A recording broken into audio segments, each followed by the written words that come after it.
Hi there, this is day 6 of week 8 of 52 weeks of vlogging, and Hank Green posted a video yesterday which this is a response to. It was his video on YouTube and how it's changing, but he's not sure how he feels about the way it's going, in particular the whole 99% of the people watch 1% of the videos kind of thing, which means that 1% of the videos get all 99% of the money that's generated by the ads and etc. associated with the videos. And Hank said he thinks it's really sad that channels like The Brain Scoop with 50,000 subscribers still can't pay for themselves. I had a few thoughts around that, and my first thought was, well, that sucks, because The Brain Scoop is a great channel and they provide great content, and it sucks when something providing good content isn't paying for itself. But then my next thought was, well, what the hell does it mean to pay for yourself anyway? Because this channel pays $0, which means that even if I value my time at like 50 cents an hour, this channel isn't paying for itself. And then that led me to think, well, that's just kind of the way it is. I mean, really, this is just the status quo. Here's where I'm coming from.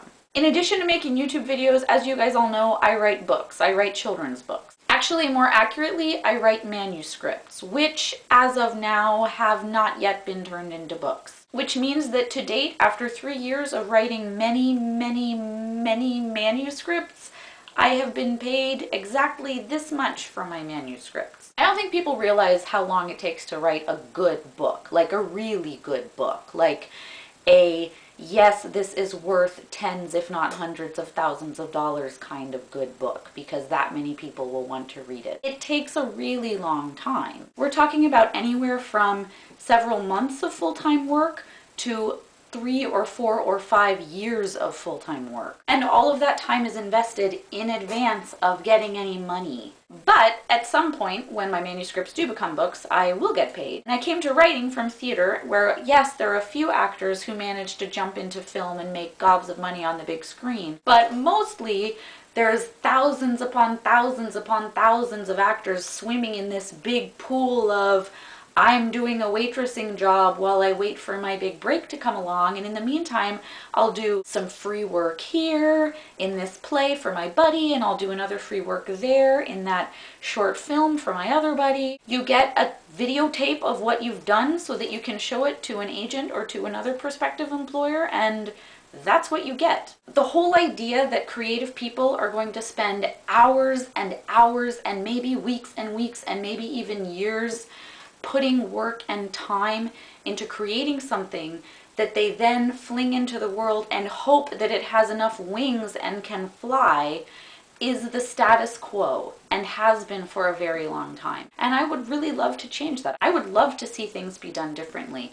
People have come up with ideas like crowdsourcing, monthly license payments to channels like YouTube, where you pay, say, $5, and then that $5 gets distributed among the channels that you subscribe to or among the videos that you watch. My own personal idea is that maybe YouTube could charge companies like film studios or music production studios to have their channels, and then that money can be redistributed to some of the smaller guys who have a healthy subscription rate or a high like to view ratio or high participation in the comments or some combination of those three things. There's a lot of really healthy discussion floating around, and I'm really pleased about that, because I really do think that quality content should earn something. Even if it doesn't quite pay for itself, it should definitely get paid something.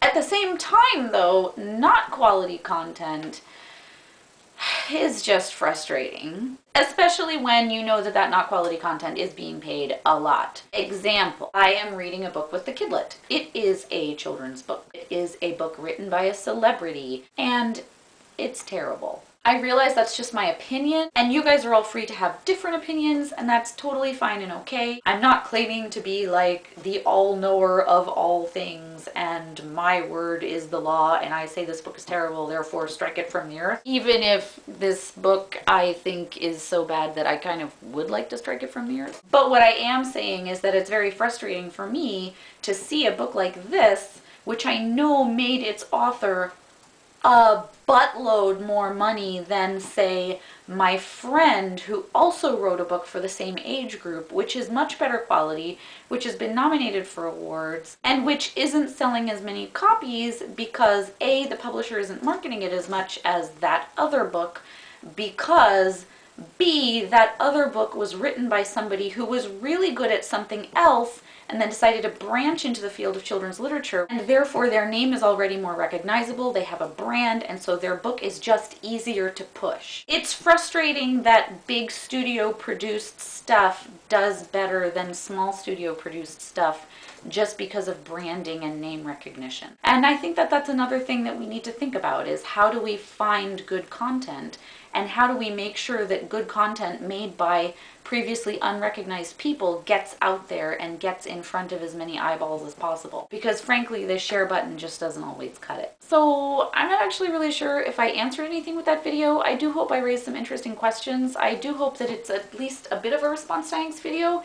And I hope that if you have anything to add, you'll put it in the comments. Thanks for watching. I'll see you tomorrow.